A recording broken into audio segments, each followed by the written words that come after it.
Hello all and welcome to a collection video, and this is my Sega Game Gear games collection. Yes, as a kid I absolutely adored the Game Gear. It was the first console I ever owned. I was so overjoyed when I was given it for my birthday one year, and I still adore it to this day. I still collect for it, and I've kept nearly, apart from one game, nearly every game I've ever owned for it. So I've got some box games to show you as well. But I thought where better to start than the very first game that I ever owned, because it came bundled with the Game Gear in the box. I still have that original Game Gear and its box and its instructions, and it came boxed with this. It came boxed with Sonic the Hedgehog, which is an absolutely stonking version of Sonic the Hedgehog. I absolutely adore this game. I really do. So yes, it come cart only with a little plastic case and its manual boxed with the Game Gear. So yeah, I absolutely adore this. For me, it's actually probably the best Sonic game. I do love it that much. So we'll show you some cart-only games first. We've got plenty of those. Just literally going to pluck them in a random order. We've got Donald Duck, the Lucky Dime Caper. Absolutely adore this game. Great little platforming game. I actually got so good at this that I could actually complete it without losing a life at one point. I doubt I could do that again. I probably doubt I could get to that skill level again. But absolutely adored this game back in the day. It wasn't expensive, and I picked it up at a London gaming market for just £2. As I say, it's not an expensive one to buy. So yeah, really pleased to have that. I say I had it back in the day. I didn't actually own it myself. My cousin, back in the day when I was living in London, lived in the same street as me, and he used to own it, and I used to borrow it off him regularly. So that was where I got all my experience of playing the Lucky Dime Caper starring Donald Duck. Okay, next in the cart pile. I haven't played this one yet. Played it on the Mega Drive, so I'd be very interested to actually give this a go at some point. This was bought at a London Game Market as well. I think it was only £2. It was only £2. No price tag on this one, but I played it on the Mega Drive, and I really enjoy James Pond games. So yeah, looking forward to giving this one a try when I get round to it. Shmup that needs no introduction. Fantasy Zone. Yeah, absolutely adore this. Great little game, this one. Again, bought at a London Game Market for £6, this one was. So yeah, not a lot needs to be said about Fantasy Zone. Again, it had a great port on the Master System as well. Yeah, absolutely love this game. So yep, that is Fantasy Zone. Talking about games I love, do you know what? Crazy golf game on the Game Gear. Putt and Putter is just amazing. You may not think so, but if you like golf and you like crazy golf on the go as well, then honestly you cannot really go wrong with Putt and Putter. This was another one I borrowed off my cousin back in the day, so I played a lot of it. So yeah, for £4 at a London Game Market, had to get that one back into the collection, or get it into the collection technically, because I never owned it back in the day, but I did play a ton of it. Okay, next up was a game that I'd never played before till I did buy it at, again, a London Gaming Market. Taking the price off this one, cannot remember how much it was, but it wasn't an awful lot. It was probably only £2 or £3. Can't go wrong with a bit of Space Invaders, and this one, is your classic Space Invaders, but you sort of start in a hexagon grid, sort of a blockbusters grid, and you make your way up. And you can go through different paths, so you can choose one in the middle and then go up. And then next time you play it, you can start off on the right-hand side or the left-hand side and go up a different path and go through different levels. Actually, a lot of fun. And as I say, if you like Space Invaders, you can't really go wrong with that if you have a Game Gear. Another one that I never owned back in the day, but played a lot of. I think I might have swapped this one with a friend at school rather than borrowed it off my cousin who lived in the same street as me. But yeah, G-Lock, do you know what? So much fun. I think there was 9 different levels, and it was so hard to do all 9 in one hit and then start again. I think that was how many there was, but I do remember playing this and having a lot of fun with it. G-Lock, great game. Next up, I haven't played it on the Game Gear. I bought it not too long ago. Again, London Gaming Market, purchased this one. Space Harrier. Played it a ton in the arcade. Played the Mega Drive port of it. I haven't played the Game Gear port of it. It'd be very interesting to see how an 8-bit handheld actually holds up and plays the classic game that is Space Harrier. And then finally, in complete loose cart, I say complete loose cart because some I'm going to show you have a plastic casing in, but Shinobi, and Shinobi is this Shinobi is very specific to the Game Gear. It is its own game. It hasn't been released anywhere else in this style. And it's an absolutely cracking game. Great platformer. And every time you complete a level, you unlock the abilities of another ninja. And then that ninja obviously has its abilities and you can be in another level. So if you work out the correct paths, in working out which ninja you're going to get, then it makes the game a lot easier for you. For example, there is one that can walk on water. So if you do the level where you earn the ninja that can walk on water, you can then do the level where you have to jump off on the logs that are floating in water by just literally walking along it. But Shinobi, absolutely great game. I absolutely love this. Really, really pleased to have this one in the collection. So now we've got ones that are in little plastic shrouds. And we'll get this one out the way because, yeah, I think every Game Gear owner owns this. And I actually bought this in CX for 50p. It was actually in the retro cabinet. And yeah, 50p for Columns. Columns is an absolutely, iconic puzzle game, isn't it? It was basically Game Gear's answer to Tetris, and it was fantastic. It was addictive. It was always, can I get further? Can I beat my score? So you absolutely love me a little bit of Columns. While we're on CX purchases, we'll show another one, and I haven't got around to playing this yet, so I actually can offer no information on this at all. But it was in CX. I think it was either £2.50 or £3. It wasn't a lot of money, and gonna nab it for that money, and we'll give it a go at some point. Same applies to this. This was a purchase from CEX as well. Now, I played a ton of Castle of Illusion. There's a spoiler for the future of the video. But I haven't played Land of Illusion on the Game Gear, starring Mickey Mouse. And Castle of Illusion is a belting game. So, yeah, very much looking forward to giving this bad boy a bash at some point. And final game, that is in a plastic shroud, involves the story of the only game that I've ever owned for the Game Gear and given away. And that comes with manual as well, but obviously no box, and that is Super Off-Road. Now, it's got this £8 sticker on it, and that was because I owned a copy of Sonic Spinball on the Game Gear. I hated it. It played even more clunky than the Mega Drive counterpart. It sounded even worse than its Mega Drive counterpart. And I took it to a market, and there was one of these stalls, that sold second-hand games, bought them in, traded them in, and so for a tiny bit of money and my copy of Sonic Spinball, I swapped it for Super Off-Road, and this is an amazing port. It really is. Bearing in mind, again, it's on an 8-bit handheld. This is amazing port, and I really recommend it to any Game Gear owner to get. I mean, I love the game anyway. I remember the 3-player stand-up cabinet in the arcades. What a game. So much fun.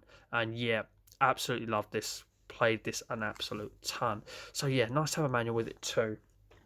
Okay, so we're on to the box stuff now. Now, I did say I had Sonic 1 earlier. I started with Sonic 1 as the very first game I owned. So, yeah, of course, I've got Sonic 2 as well.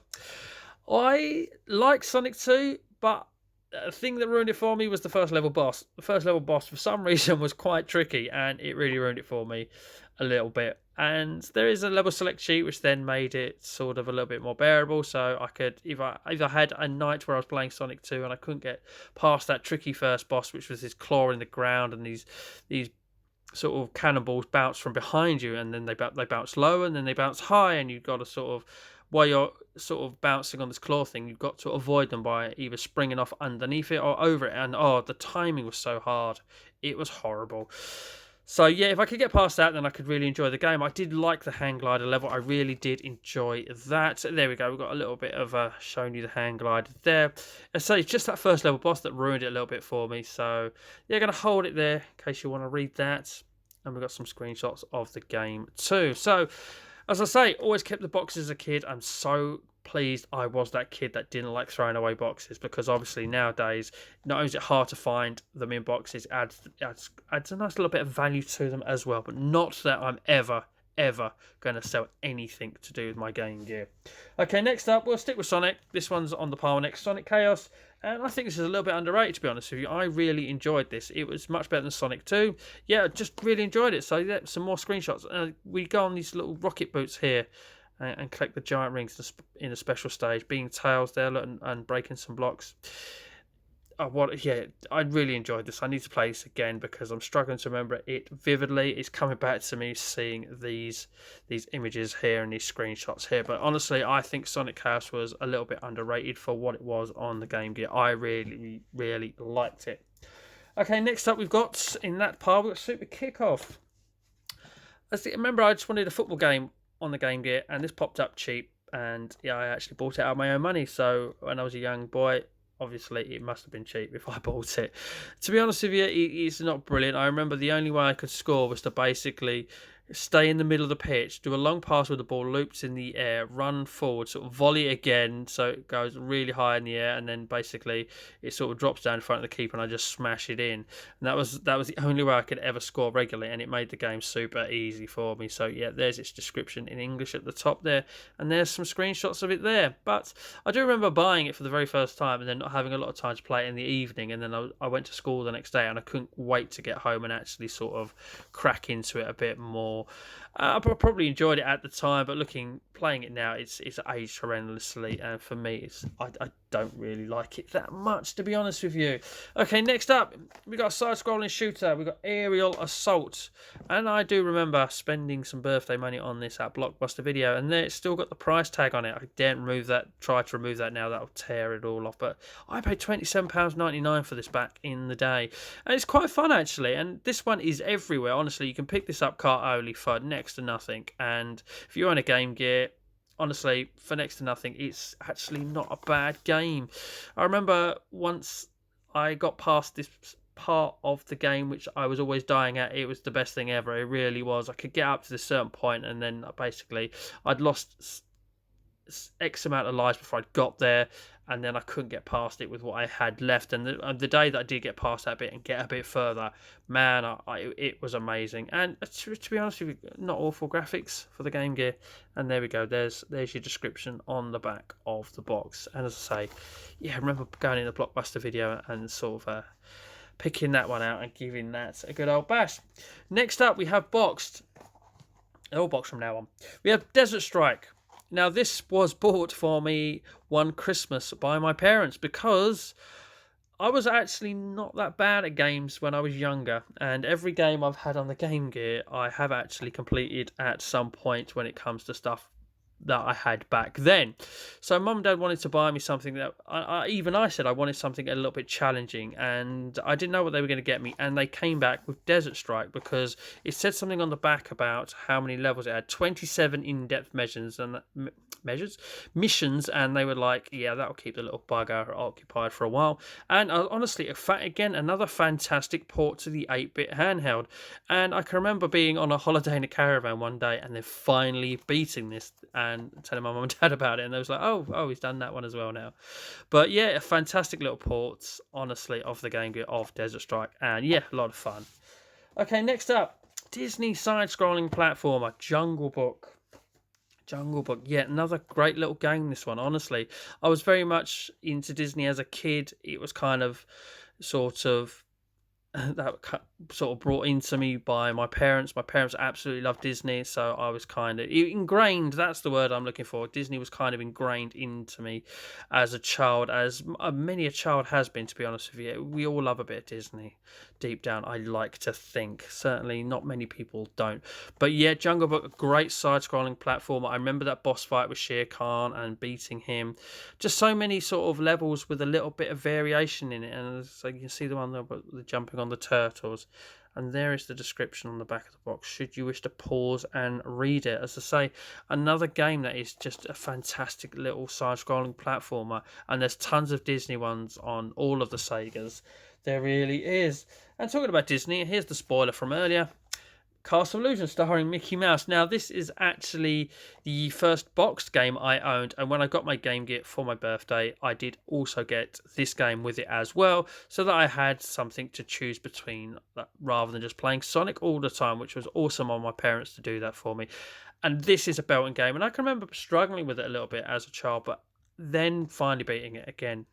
A great moment. I could get up to a certain point quite a lot when I first started playing this, and then yeah, when I finally beat this game, yeah, brilliant.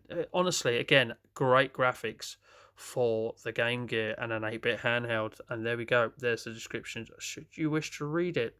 Not a lot there, is there? The Wicked Witch Mizrabel has kidnapped a Minnie. Join Mickey and find 7 gems of the rainbow to rescue Minnie. And I was just about to say, I can remember the first boss, the spinning tree, which is right here, and how easy that was to do. Could get past that first level without losing a life or getting hit, and then from there on it got obviously a little bit tricky. I think that one there is one of those auto-scrolling levels, so you know you have to follow the screen, and if the screen catches you, it can push you off. But honestly, belt and game, I recommend anybody to play this. Should for some reason you have not. Batman Returns. This was a Christmas present once upon a time as well, and this one was a lot of fun as well. I can remember beating the Penguin in this duck thing at the end of the very last level. Obviously, he was the final boss, and it had this sort of spring, and it popped up, and I think missiles came out of him. There we go, and yeah, absolutely adored it. Great game again. There we go. There's the description should you wish to read it, and some action shots there as well. As I say, highly enjoyable game as well. As I say, another one that I have completed back in the day and wonder if I can do again. So, gonna have to sort out playing some Game Gear games. I do have a working Game Gear as well as my old one that doesn't work that well. So next up is a game that I bought very early on myself. I think this could be possibly the first game I bought with what was my own money, with birthday money or Christmas money or something like that, and that is Super Monaco GP. Tough little racer, actually. It's very hard to get to the final race and very hard to actually win the championship on it. And I think I did manage to achieve it once or twice, but not a lot. And as you'll see, I paid £19.99 for this in Woolworths, and that is on there, and that's going to have to stay on there because, yeah, if I try and move that, it's going to tear it off. But at the same time, do you know what? Because it's to do with my child, I actually kind of like it there. Although, yeah, I know a lot of people wouldn't. But yeah, a great game. Great fun game. It really was.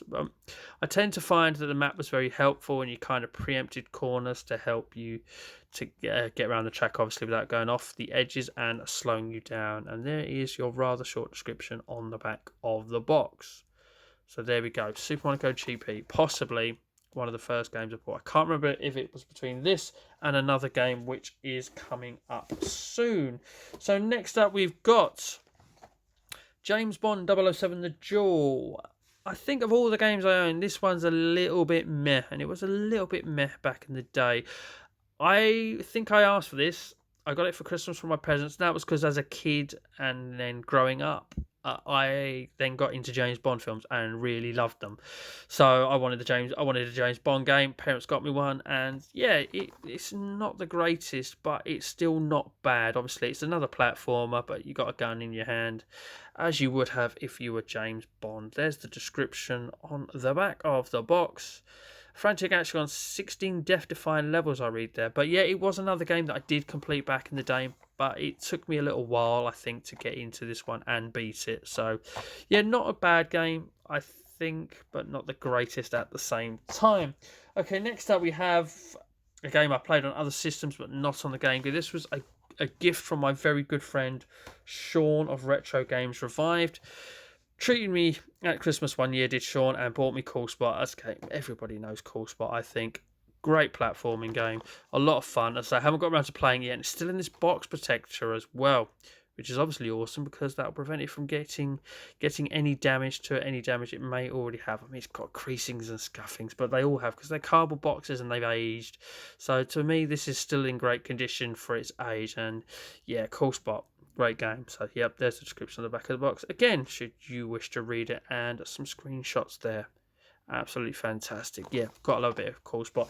And then finally, this was the other game that I was thinking of. Could have been my first game that I bought myself. I can't remember if it was Super Monaco GP or if it was Streets of Rage. I remember buying this in a Dixon's for exactly that on there, $24.99. That is well welded on, so that's not coming off without damage to the box, so it won't come off.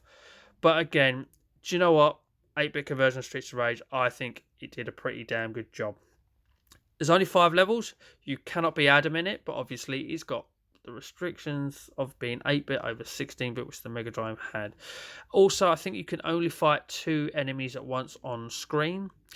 But again, as I say, for a conversion on the handheld, I absolutely love this. This is one of the games that had replayability for me more than any of the others, to be honest with you, I think. Because, yeah, once you beat it, you know, I love to side-scroll and beat 'em up. So I never got bored of playing Streets of Rage. So absolutely loved having this back in the day. And, yeah, great game. I'll have to give it a bash again real soon and see if I can get it. I can remember a great tip for this one is to pretty much fly and kick your way through the entire game. There we go. And there's some screenshots there. And as I say, I think it's a pretty damn good representation of the Mega Drive counterpart. But obviously, as like I said, only got 5 levels, and you can't be Adam in this one. But you got Axel, you got Blaze. You know, that's more than enough. There you go. Join 2 ex-cops in an all-out war to save the city from a monstrous crime syndicate. There we go.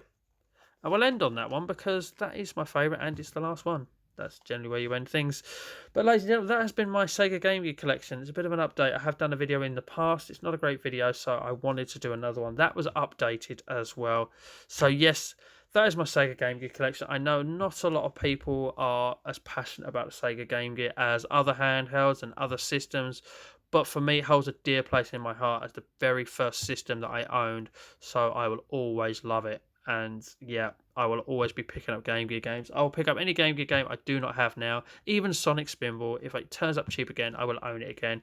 I would love to have a full set of Game Gear games. They don't have to be boxed now. They just have to be, you know, a good cart. A cart in good condition, cart only, is fine. So, ladies and gentlemen, I hope you've enjoyed seeing my Game Gear collection and a few memories that sort of popped into my head and I spoke about as well. So, I hope you've enjoyed some of those with me as well.